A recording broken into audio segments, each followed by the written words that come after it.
I found my son unconscious on the bathroom floor. His body was curled, skin pale against the cold tiles. His lips trembled as though he had whispered something before slipping under. My wife stood above him, arms folded.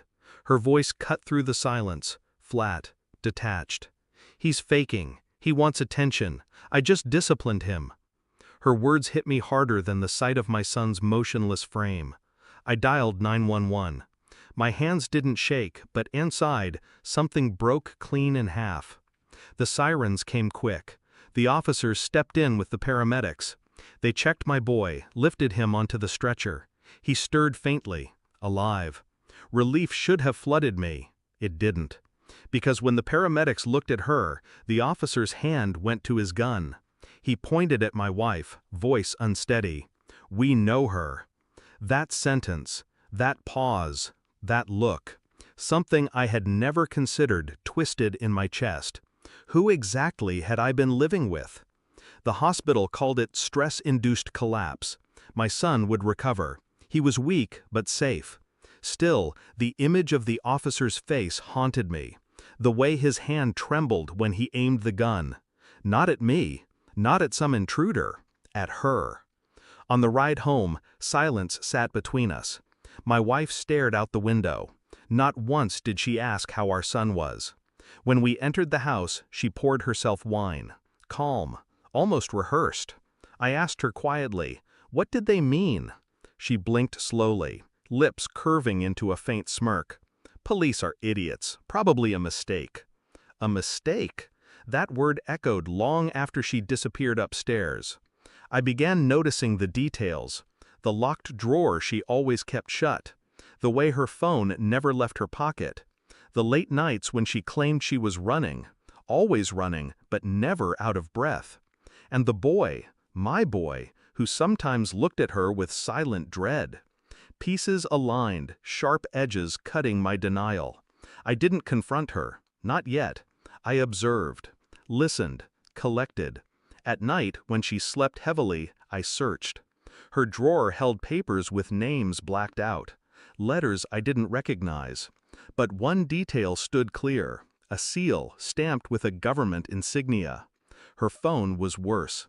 Burned messages, numbers never saved. Each line read like fragments of a life I was never meant to see. "You can't stay there forever. He doesn't know, does he? Keep the boy quiet." I ordered a DNA test for my son, quietly.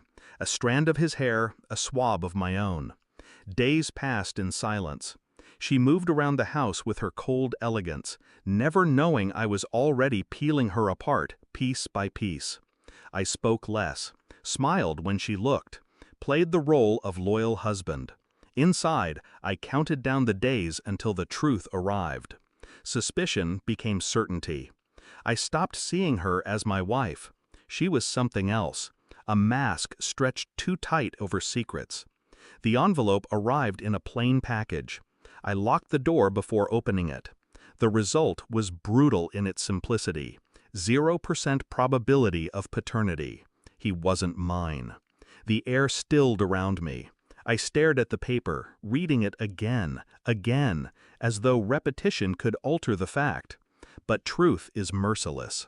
When she came home, I was waiting at the table. The envelope lay in front of me, untouched now, but glowing like fire. She saw it, paused, her face drained of color. I said nothing. Her hands shook before her voice did. You went behind my back?" Still silence. "You don't understand." I slid the paper toward her, calm, deliberate. Her breath hitched. She clutched the report like it might dissolve if she held tight enough. Then the tears, the pleading, the frantic explanations that spilled without coherence. I only watched, detached, cold. Because now I understood why the officer had known her, why my son had flinched under her gaze. She wasn't a stranger to betrayal. She was betrayal itself. I didn't yell. I didn't strike. I didn't give her the fire she wanted to extinguish. Instead, I stood, picked up my keys. Her voice cracked. "Where are you going?" "To tell the boy the truth." She collapsed into sobs, But I walked away, each step measured, each breath steady. The revenge wasn't in destroying her. It was in the absence of me, in letting her drown in the silence she had carved. I didn't need to expose her to the world. I only needed to show her she was already exposed.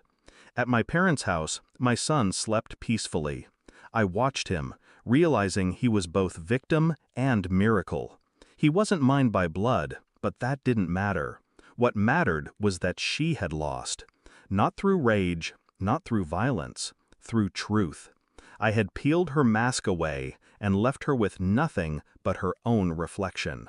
The police would deal with whatever past she had buried. I didn't need to know every detail. I had enough. As I closed the door to my son's room, I whispered to myself, steady, final, she's no one now. And for the first time in years, I felt free.